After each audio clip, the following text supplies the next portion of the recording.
Welcome to Inside Plug, the podcast where independent creators and entrepreneurs connect and inspire. I'm your host, Javon Jones.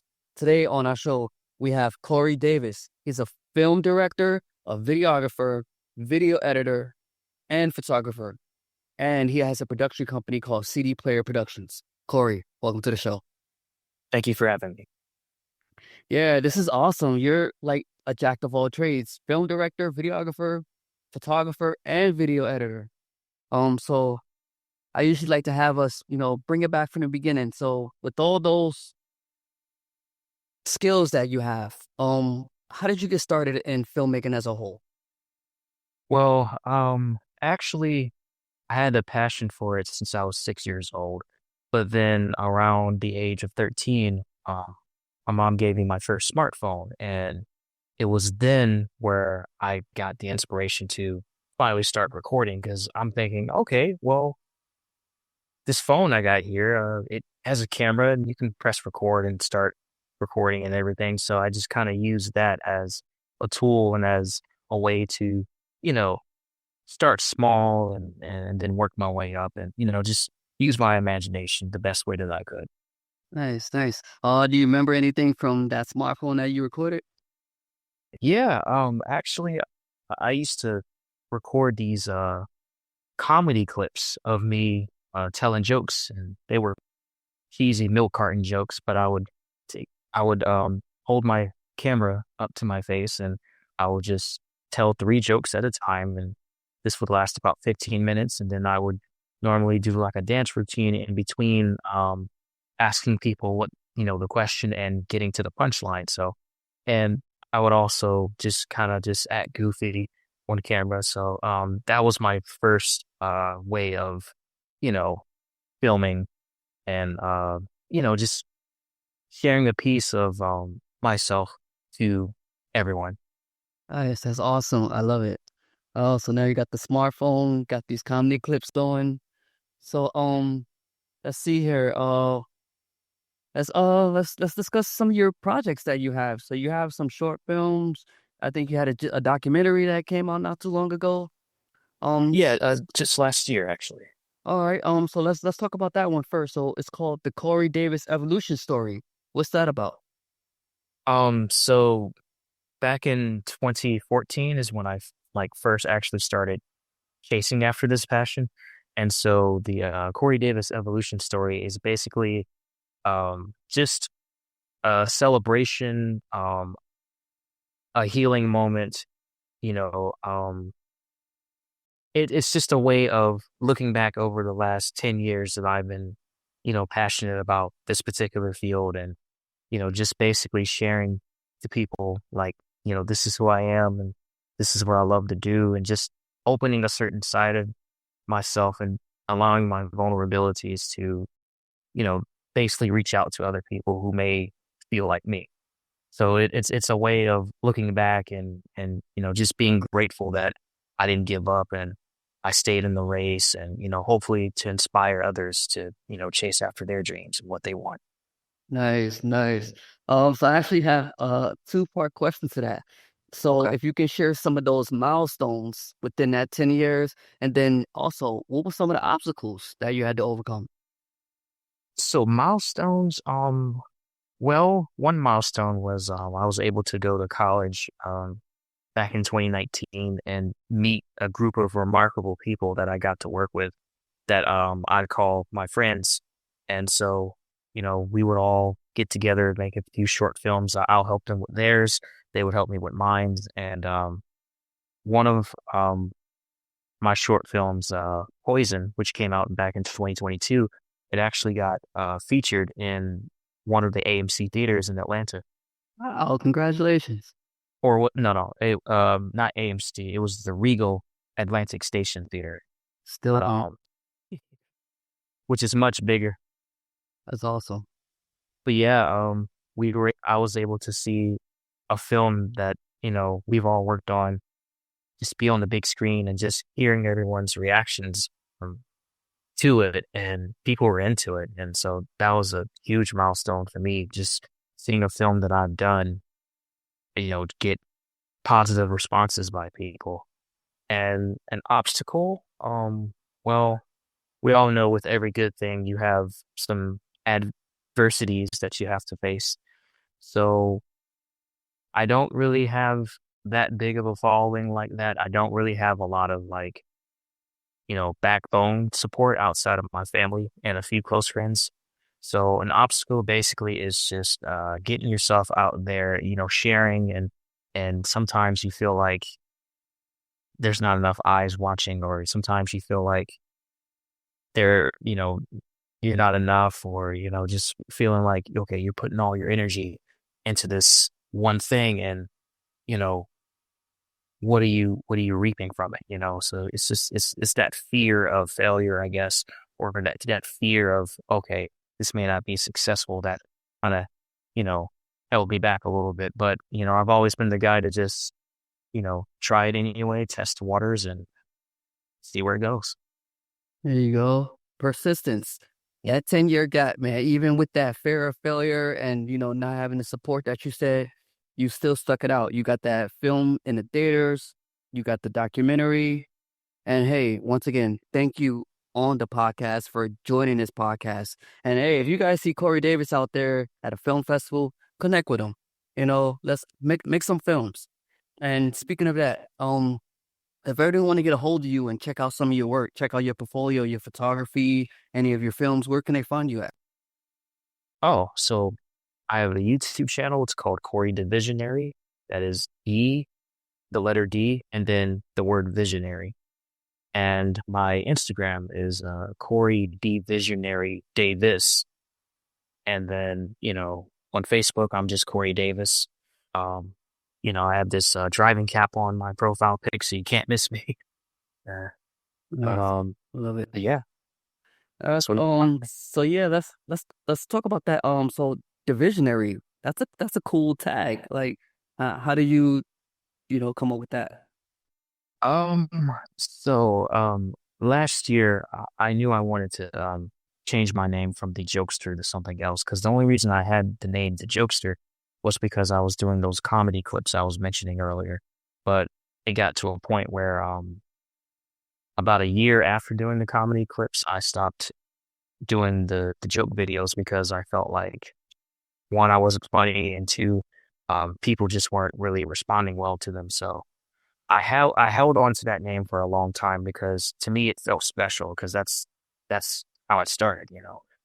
So with that 10-year anniversary, or that 10-year gap, um, I decided that I have long come far from those days, and I wanted to grow even more. So I had to change that name to something that would not only stick out, but something that would reflect who I am today and not who I was back then. So the visionary was kind of like the best tagline that I finally came up with after so many. I even had Corey the Greatest on there, but I didn't want to use that because I didn't want to think that I didn't want people to think that I had a swell head or whatever. So I just went with the visionary. Hey, you'll get there to become the greatest. But I like the divisionary. That's cool. That's awesome. Um, any projects that you working on right now? I'm still working on Tyler in the Metaverse. That project is it's a feature actually, and I want it to be good. So that's why I'm taking my time on it. It's a very interesting story, and I hope when it comes out, people will watch it and they'll respond to it pretty well. It's been in development since 2023, so I've just been trying to tweak it and add some stuff or take some stuff out, just seeing what works and seeing what doesn't. And hopefully when I do release it, hopefully later on this year, that's the goal, that, people will come to like it. Nice, nice. So let's talk about another one of your skill set here, video editor. So are you the editor for your films or do you edit other people's projects? Well, I've done a mixture of both.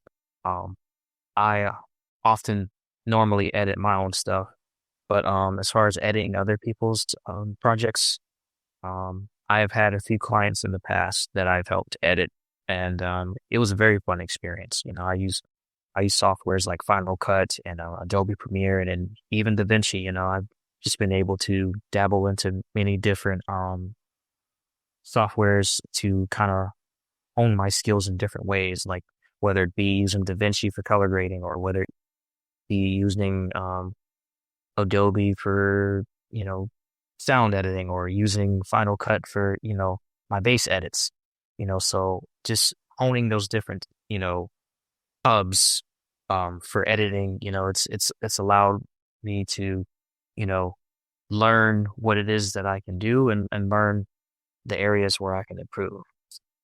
I love it. I love it. Editing is a huge task. Oh yeah. I have a lot of respect for editors. And I'm glad that you broke it down that way because I was gonna ask a question similar to that, but you gave it to us where you use DaVinci for the color grading, Adobe for the sound, and that's unique actually. Because I would think that most editors is like dedicated to a certain software, not Right. multiple. That I love that. I love that. So we have a bunch of aspiring filmmakers that, listen to our podcast all the time, writers, directors, producers, photographers, and also editors. What is something that, like, what is a book, a TV show, or a movie, even though you had the smartphone that inspired you, what was something that you would share to them that can inspire them to take that step forward? I would say just use what you have at your disposal. A lot of times people go for the fancy gadgets or they go for things that they see more seasoned filmmakers have, and that's not necessarily what makes you a great filmmaker.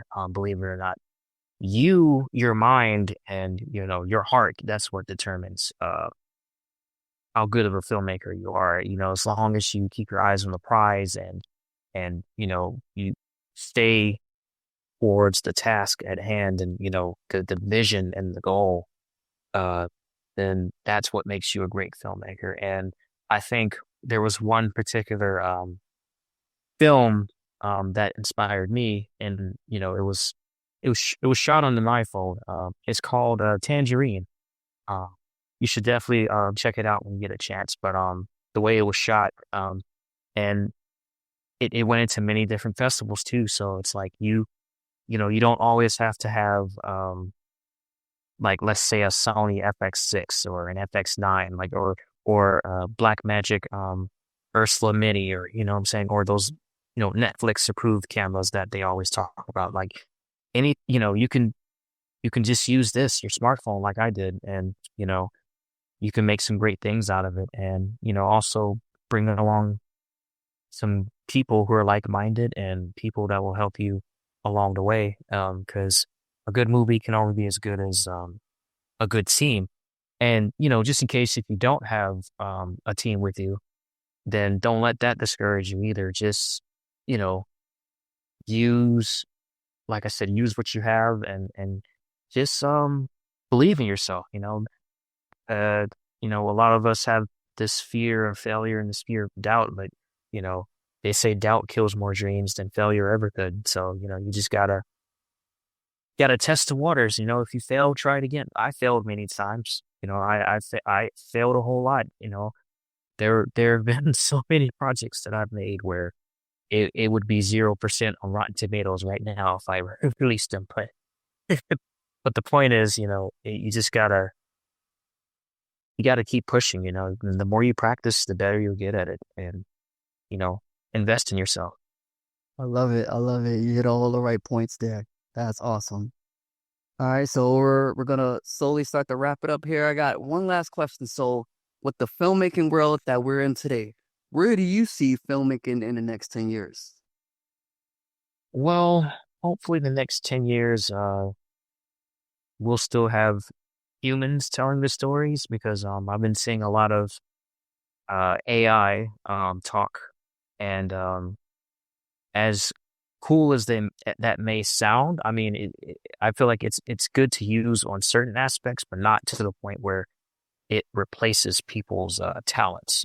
Because a lot of people, they have jobs, that they need to feed their families and also to make a name for themselves in this industry. So I hope that in 10 years that, us, the people, will still be able to tell our stories the way that we should be telling them instead of relying on a machine to like do everything 100%. And I also would like to see just, more underdogs rising, like, people that aren't really into the mainstream or Hollywood way. Like I would love to see more notoriety from people who, don't really get a lot of exposure like that, because I know what it feels like to, you know, be a novice at this. And I kind of still consider myself a novice. Like I'm not all the way seasoned the way that I want to be, but I'm always willing to learn and I'm always willing to, you know, collaborate and try new things. So hopefully in the next 10 years, the network will expand and hopefully I can, get to see people come together even more, even through the darkest of times. I love it. I love it. Oh, there you guys. There you go. You guys have it. Believe in yourself, invest in yourself. Hey, if you love today's episode, check out one of our previous episodes with another film editor. Once again, this was Devon Jones, Corey Davis. Thank you for joining us today. Thank you for tuning into Inside Plug. Stay connected and keep creating. You guys have a good one.